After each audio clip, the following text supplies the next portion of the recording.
వెంకన్న స్వామి లడ్డు ప్రసాదం అతి పవిత్రం. అట్లాంటి పవిత్రమైనటువంటి లడ్డు ప్రసాదాన్ని రాజకీయాల్లోకి తీసుకొచ్చి చంద్రబాబు పవన్ కళ్యాణ్ గారు వెంకన్న స్వామి ఆలయ ప్రతిష్టని అపపవిత్రం చేశారు. ఈ రోజున శాస్త్రీయ సత్యం గెలిచిందే. చంద్రబాబు పవన్ కళ్యాణ్ గారుల అబద్ధపు ప్రచారం ఓడిపోయింది. మీరు దేవుణ్ణి కూడా రాజకీయాల్లోకి తీసుకొచ్చి లడ్డు ప్రసాదాన్ని రాజకీయ ప్రచార అస్త్రంగా వాడుకొని హిందూ భక్తుల మనోభావాల్ని దారుణంగా దెబ్బతీసినటువంటి చంద్రబాబు పవన్ కళ్యాణ్ గారు ప్రపంచ వ్యాప్తంగా ఉన్నటువంటి వెంకన్న స్వామి భక్తులకి హిందువులకి మీరు క్షమాపణలు చెప్పాలి. 40 రోజుల పాటు మీరు ప్రాయశ్చిత్త దీక్ష చేపట్టాలని కూడా ఈ సందర్భంగా హిందూ భక్తుల తరఫున మేము చంద్రబాబు పవన్ కళ్యాణ్ గారిని ఈ రోజున డిమాండ్ చేస్తూ ఉన్నాం. మీరు హిందూ భక్తుల మనోభావాలతో చెలగాటం ఆడవద్దు. మీది నకిలీ భక్తి. వైఎస్ జగన్మోహన్ రెడ్డి గారిది నిజమైనటువంటి భక్తి అని మరొకసారి నిరూపితమైంది. వైఎస్ జగన్మోహన్ రెడ్డి గారు వెంకన్న స్వామి ఆలయ దర్శనానికి వచ్చిన ప్రతిసారి కూడా ఆలయ సాంప్రదాయాల్ని పాటిస్తూ ఆయన వెంకన్న స్వామిని ఎంతో పవిత్రంగా పూజిస్తూ ఎంతో భక్తి శ్రద్ధలతో ఆయన వెంకన్న స్వామి లడ్డు ప్రసాదాన్ని స్వీకరించి తిరుమల అభివృద్ధికి అనేక కార్యక్రమాలు చేపట్టినటువంటి గొప్ప వ్యక్తి వైఎస్ జగన్మోహన్ రెడ్డి గారు. అందుకనే ఆయన భక్తి నిజమైనది. తిరుమల వెంకన్న స్వామి లడ్డూని రాజకీయ ప్రచార అస్త్రంగా వాడుతున్నటువంటి చంద్రబాబు పవన్ కళ్యాణ్ గారిది నకిలీ భక్తులను కూడా ఈ సందర్భంగా తెలియజేస్తా. తక్షణమే చంద్రబాబు పవన్ కళ్యాణ్ గారు హిందూ భక్తులకు క్షమాపణ చెప్పాలి. ప్రాయశ్చిత్త దీక్ష 40 రోజుల పాటు చేపట్టాలని కూడా డిమాండ్ చేస్తా. అసలు కల్తీ నెయ్యని ఎప్పుడు వాడారు? దీని మీద ముందు ఛానల్స్ కానీ అదేవిధంగా రాజకీయ విమర్శలు చేస్తున్నటువంటి నాయకులు కానీ ముందు స్పష్టత ఇవ్వాలి. ఆ 4 ట్యాంకర్లు చంద్రబాబు నాయుడు గారు అధికారంలోకి వచ్చిన తర్వాత జూలై నెలలో మరి ఉన్నటువంటి 4 ట్యాంకర్ నుంచి శాంపిల్స్ తీశారు. మరి ఆ 4 ట్యాంకర్లో ఉండే శాంపిల్స్ చంద్రబాబు నాయుడు అధికారంలోకి వచ్చిన తర్వాత తీశారంటే ఒకవేళ కల్తీ జరిగితే అది చంద్రబాబు నాయుడు గారి అధికారంలో ఉండగా కల్తీ జరిగినవే అయి ఉండాలి కదా. కనీస ఆ సమాచారం కూడా లేకుండా ఇష్టానుసారం మీరు మాట్లాడటం ఏంటని మిమ్మల్ని సూటిగా ప్రశ్నిస్తాం. అదే రోజున కల్తీ జరగలేదని ఈవో శ్యామలరావు గారు అందులో జంతువుల కొవ్వు కూడా లేదని చెప్పినప్పటికీ కూడా వినకుండా ఇష్టానుసారం మాట్లాడారు పవన్ కళ్యాణ్ గారు.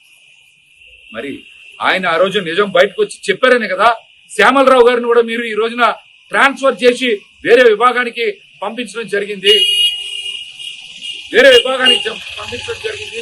ఈ రోజున సిట్ కూడా దర్యాప్తులో శాస్త్రీయబద్ధంగా తేల్చింది ఇందులో ఎక్కడా కూడా జంతువుల కొవ్వు లేదని.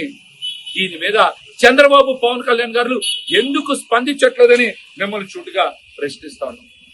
మరి నెయ్య కొనుగోలు కమిటీలో కూడా ఈ రోజున తెలుగుదేశం పార్టీలో ఉన్నటువంటి వేమిరెడ్డి ప్రశాంత్ గారు, మంత్రి పార్థసారథి గారు మరి సభ్యులుగా ఉన్నారు కదా.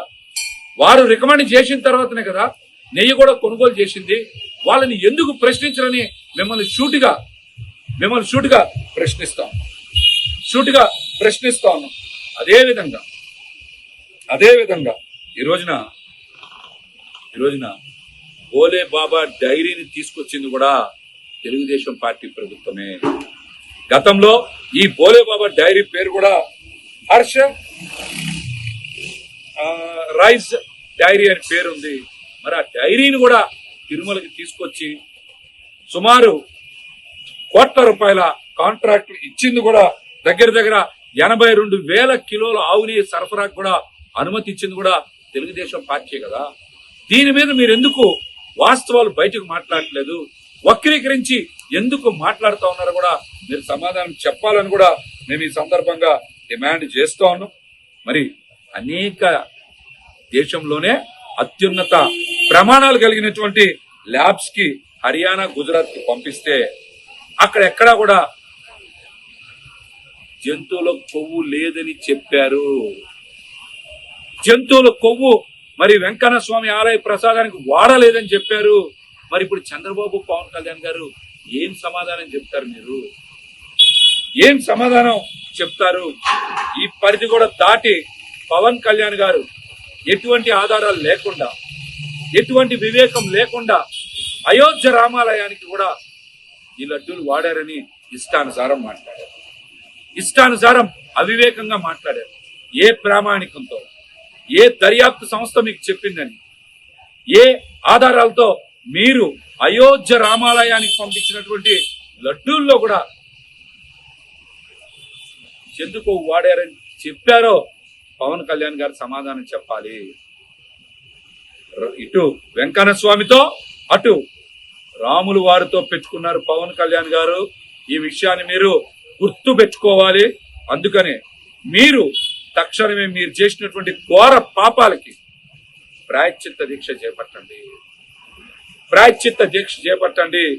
మీ ప్రభుత్వ హయాంలో జరిగినటువంటి తప్పులకి ఇప్పుడు వచ్చి అమ్మవారి గుళ్ళో మెట్లు కడిగి ప్రాయశ్చిత్తం చేసుకోవాలని కూడా ఈ సందర్భంగా మేమైతే డిమాండ్ చేస్తాం.